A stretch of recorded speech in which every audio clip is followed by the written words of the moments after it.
Anitha Pushpavanam Kuppusamy Viha YouTube channel அன்பர்கள் அனைவருக்குமே அன்பான வணக்கம். இன்றைக்கு நம்முடைய யூடியூப் சேனலில் இந்த பதிவில் பார்க்க போகிறது என்ன அப்படின்னு பார்த்தீங்கன்னா, மாட்டுப்பொங்கலை பற்றிய தகவல்கள்.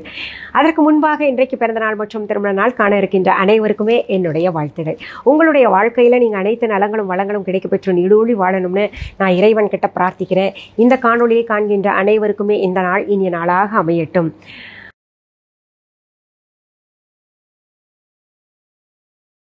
மாட்டுப்பொங்கல் எத்தனை பேர் கொண்டாடுறோம் அப்படின்றது தெரியாது. ஆனால் விவசாயிகள் தங்கள் வீடுகளில் இருக்கிற மாடுகளை சுத்தப்படுத்தி அலங்காரப்படுத்தி இன்றைக்கும் மாட்டுப்பொங்கல் கொண்டாடிக்கிட்டு இருக்காங்க.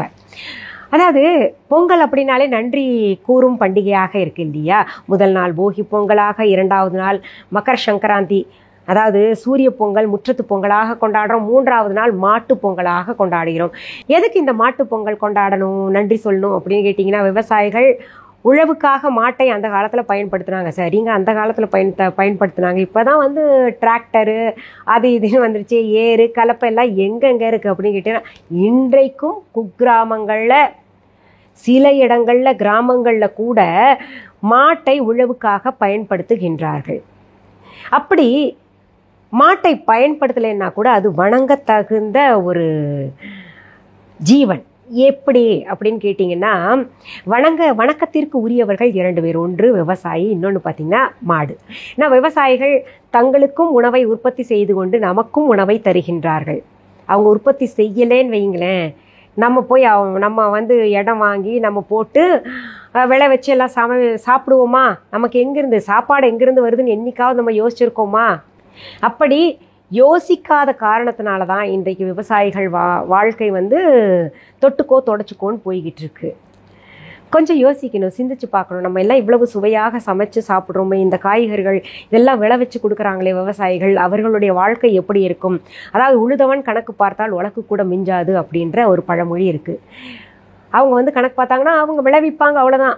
அவங்களுக்கு எவ்வளோ தேவையோ கொஞ்சம் எடுத்து வச்சுக்கிட்டு எல்லாத்தையும் விற்றுருவாங்க. அவங்களுக்கெல்லாம் ஒன்றுமே பணமளவும் சேமிக்க முடியாது, பெரும்பாலும் எதுவுமே அதிகமாக பொருள் ஈட்ட முடியாதுங்க.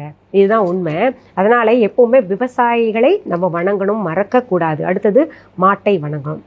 நம்ம சிறு பிள்ளையாக இருக்கும் பொழுது அதாவது ஒரு குழந்தை பிறந்த உடனே தாய்ப்பால் குடித்து தன் உயிரை வளர்த்து கொள்கின்றது, உடம்பை வளர்த்து கொள்கின்றது. அதற்கு பிறகு அப்படின்றது பார்த்திங்கன்னா, இந்த பால் எத்தனை பேர் வயதானவர்களாகட்டும், குழந்தைகள் கொஞ்சம் வளர்ந்துட்டாங்கன்னா கூட, ஒரு 6 மாத குழந்தை ஆனால் கூட தாய்ப்பால் நின்றுச்சுன்னா கூட, இந்த மாடு என்கின்ற மாதா இருக்கு இல்லையா, அந்த பால் என்றைக்குமே சுரந்துக்கிட்டு தான் இருக்குது. தன்னுடைய கன்றுக்குட்டிக்கும் பால் கொடுத்து நம்ம அனைவருக்குமே பால் கொடுத்து கொண்டே இருக்கிறது. நம்ம காஃபி குடிக்கலைன்னா, டீ குடிக்கலைன்னா தலையே வலிக்குது அப்படின்னு சொல்கிறோம்ல, நம்ம தலைவலியெல்லாம் போக்குது இல்லையா? அதனாலேயாவது நம்ம மாட்டுக்கு நன்றி சொல்லணும்.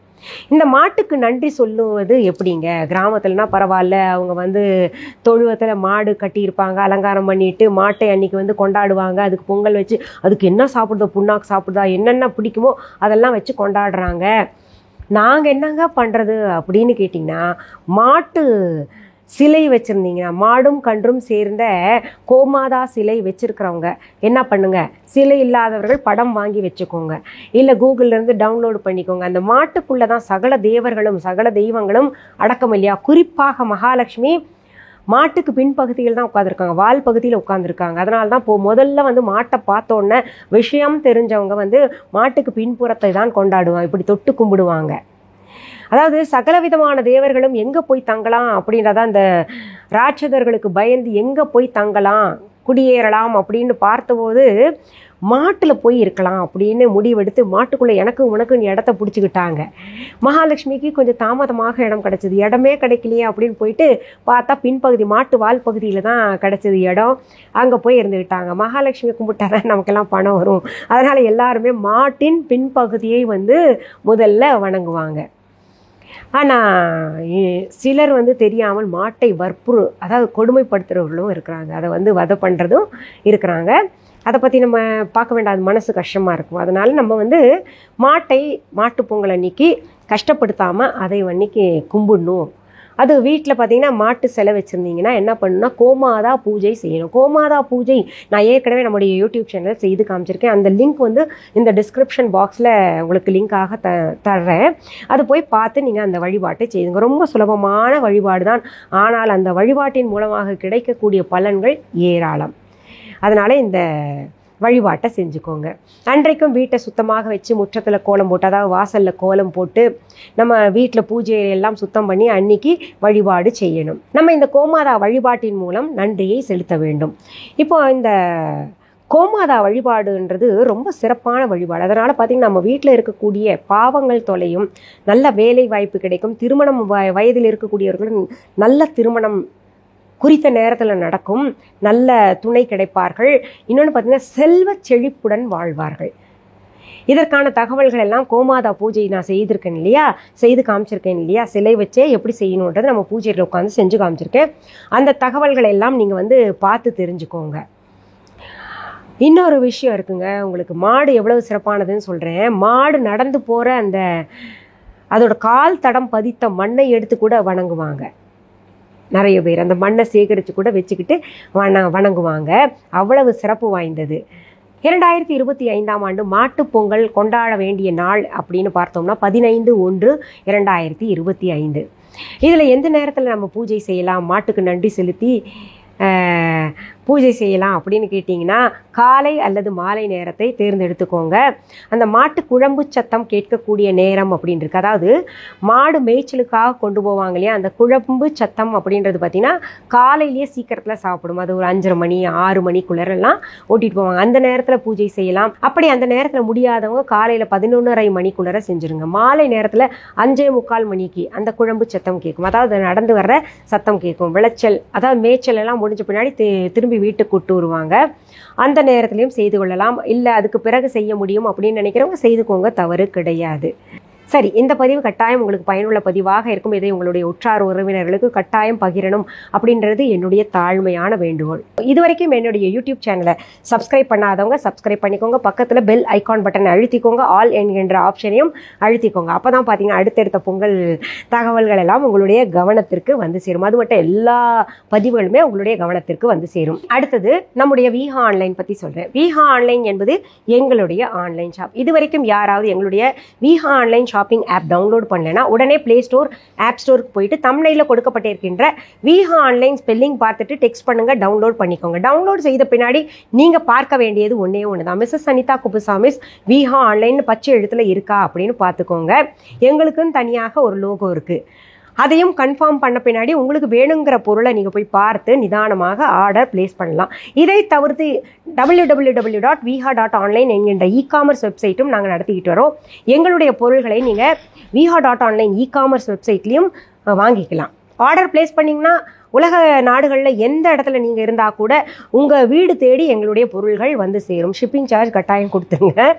சரி, இப்போ வந்து பொருளை நேரில் பார்த்து வாங்கணுங்க. என்ன பண்ணுறது அப்படின்னு கேட்டிங்கன்னா நம்முடைய விஹா ஷாப் சென்னை ராஜா அண்ணாமலைபுரத்தில் இருக்குது. அதற்கான ஃபோன் நம்பர், அட்ரஸ் மற்றும் கூகுள் ரூட் மேப் இந்த வீடியோ பதிவிற்கு கீழே இருக்கக்கூடிய டிஸ்கிரிப்ஷன் பாக்ஸில் இருக்குது. அது தவிர பார்த்தீங்கன்னா இ-காமர்ஸ் வெப்சைட் லிங்க்கும் எங்களுடைய விஹா ஆன்லைன் ஷாப்பிங் ஆப்கான லிங்க்கும் தரப்பட்டிருக்கு.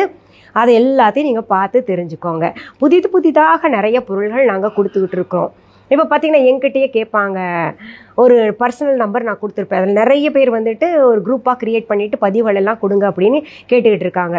சிலர் வந்து கொடுத்த பின்னாடி ஐயோ எங்களுக்கு ஹேங் ஆகுதுங்க அப்படின்னு கூட சொல்கிறவங்க இருக்காங்க. அதனால் என்ன பண்ணணுன்னா நீங்கள் அந்த நம்பரில் உங்களுக்கு ஏதாவது பொருள்கள் புதிதாக வேணும் அப்படின்னா அதில் வந்து டெக்ஸ்ட் பண்ணுங்கள்.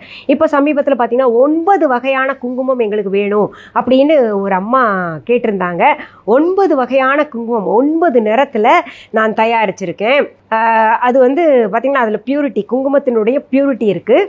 அந்த குங்குமம் வந்து அம்பாள் அபிஷேகத்திற்காக, அம்பாளுக்காக வைப்பதற்காக அப்படின்னு கேட்டிருந்தாங்க. அதை நான் இப்போ புதுசாக சேர்த்துருக்கேன். அடுத்தது பார்த்திங்கன்னா நம்ம மனசை ரிலாக்ஸ் பண்ணக்கூடிய ரோஸ் டீ, ஜிஞ்சர் டீ, இந்த மாதிரி டீ வெரைட்டிஸில் ப்ளூ டீ, அந்த சங்குப்பூ வைத்து ப்ளூ டீ, இதெல்லாம் ரொம்ப ஸ்ட்ரெஸ் ரிலீஃப் பண்ணக்கூடிய டீஸ். இதெல்லாம் பார்த்திங்கன்னா ஃப்ளேவர்ஸ் ஒரிஜினலாக நான் தந்துக்கிட்டு இருக்கேன். எங்களுடைய பொருள்களில் சுத்தம் 100% இருக்கும். ஒரு முறை பொருள் வாங்குறவங்க திரும்ப திரும்ப வாங்கணும் அப்படின்ற எண்ணம் தான் வரும். நிறைய ஆர்கானிக் சோப்ஸ் அத்தனையுமே ஆர்கானிக் பொருள்கள் தான் வித்துட்ருக்கேன். எங்ககிட்ட அரிசி வெரைட்டியை பார்த்தீங்கன்னா கிட்டத்தட்ட 60 வெரைட்டி இருக்குது. அதாவது அழிந்து போகின்ற அரிசிகளை அழியக்கூடாது அப்படின்றதுக்காக எங்கே இருக்குன்னு தேடிட்டு வேணுங்கிறவங்களுக்கு கொடுத்துட்ருக்கோம். அத்தனை வகையான நோய்களையும் தீர்க்கக்கூடிய அரிசி நிறைய நம்மக்கிட்ட இருக்குது. என்னுடைய இன்னும் சில தகவல் சொல்லிடுறேங்க. இதில் பார்த்திங்கன்னா ஒரு விஷயம் வளரும்போது டூப்ளிகேட்டும் ஒன்று உருவாகும் இல்லையா?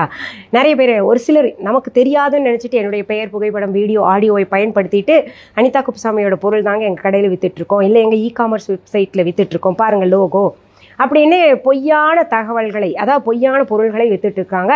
அதை நம்பி ஏமாந்துடாதீங்க. எங்களுடைய வீஹா ஆன்லைன் ஷாப்பிங் ஆப் தவிர, எங்களுடைய வீஹா கடையை தவிர எங்களுடைய பொருள்கள் வேறு எங்கேயுமே கிடைக்காது. அதே போல் எங்களுடைய வீஹா கடைக்கான கிளைகள் வேறு எங்கேயுமே கிடையாதுன்றதை உங்களுக்கு நான் தெரிவிச்சுக்கிறேன். சரி, மீண்டும் அடுத்தது முற்றத்து பொங்கல் பதிவில் நான் உங்களை சந்திக்கிறேன். நன்றி, வணக்கம்.